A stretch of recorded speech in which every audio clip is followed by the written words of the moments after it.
Hola chicos y chicas, ahora vamos a empezar a ver cómo se forma el léxico en español. Bien, las palabras se forman por pequeñas partículas con un contenido mínimo que conocemos como monemas. Los monemas, a su vez, se dividen en lexemas y morfemas. El lexema es lo que conocemos desde pequeñitos como raíz. Es la parte fija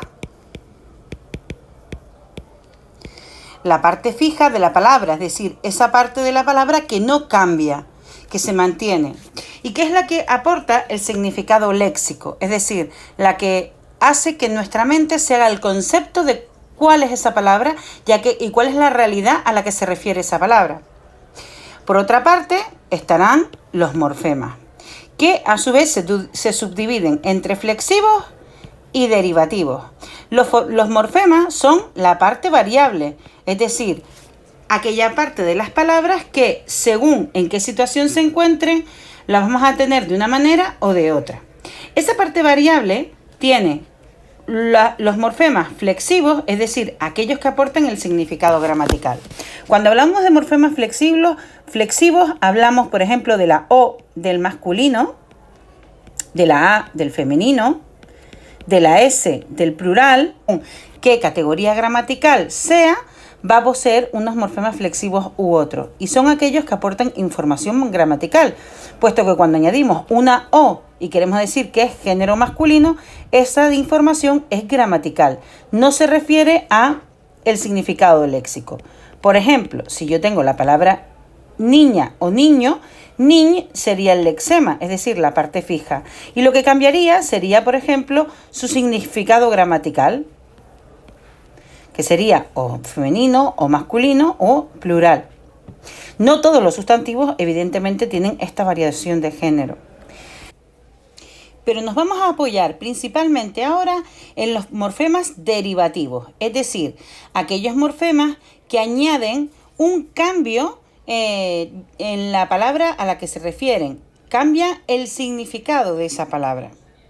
Los morfemas derivativos se dividen entre prefijos, que son los que van por delante del lexema, y sufijos, que son los que van por detrás del lexema. Así que en medio de esto iría el lexema, la raíz, la parte fija de la palabra. De esta manera, cuando vamos a crear nuevas palabras, el corpus léxico del español se amplía gracias a diversos mecanismos.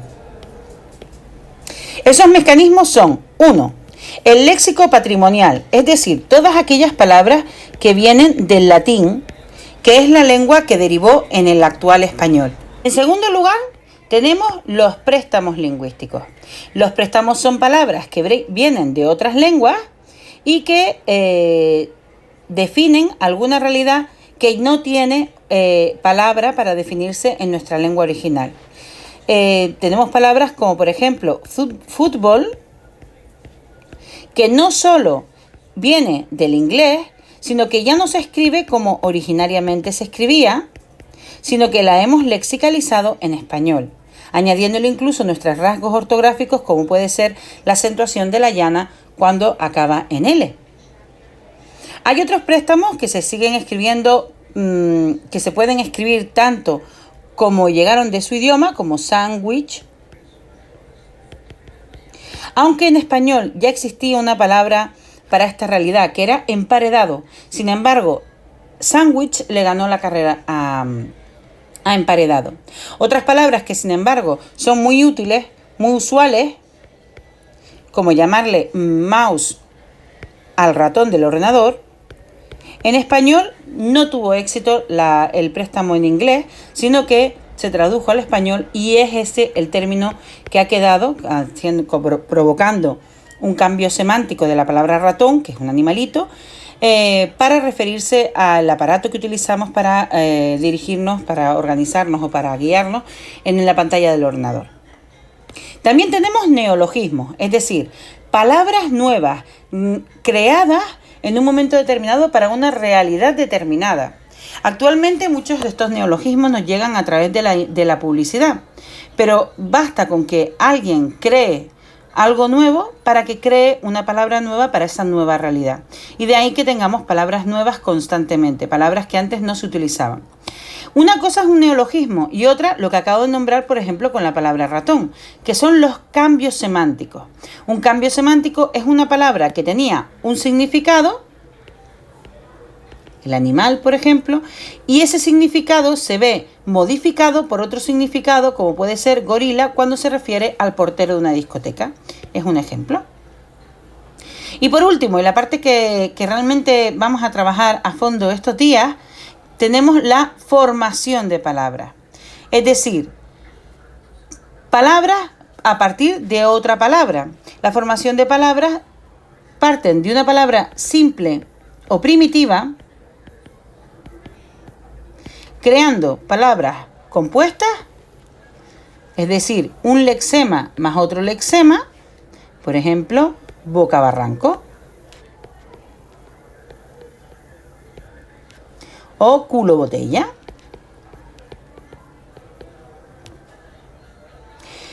Y también tenemos como formación lo que ya habíamos visto antes, la derivación, es decir, el uso de prefijos y sufijos para formar palabras nuevas a partir de una palabra simple.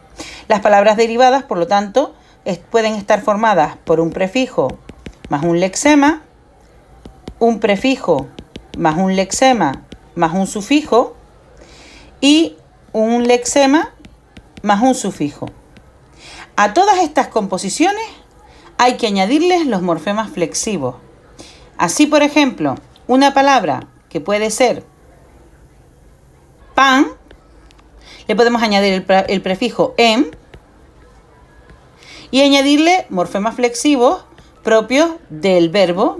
Por ejemplo, empanar, y puedo decir empanas. Palabra que también ha sufrido un cambio semántico y no solo significa convertir, rodear o forrar de pan un alimento, sino que también solemos decir a las personas que están empanadas cuando no están atentas, están en su mundo o están excesivamente distraídos o lentos. Bueno, esto con respecto a los mecanismos de formación del léxico en español. Vamos a trabajar principalmente la formación mediante composición y mediante derivación. Hasta luego.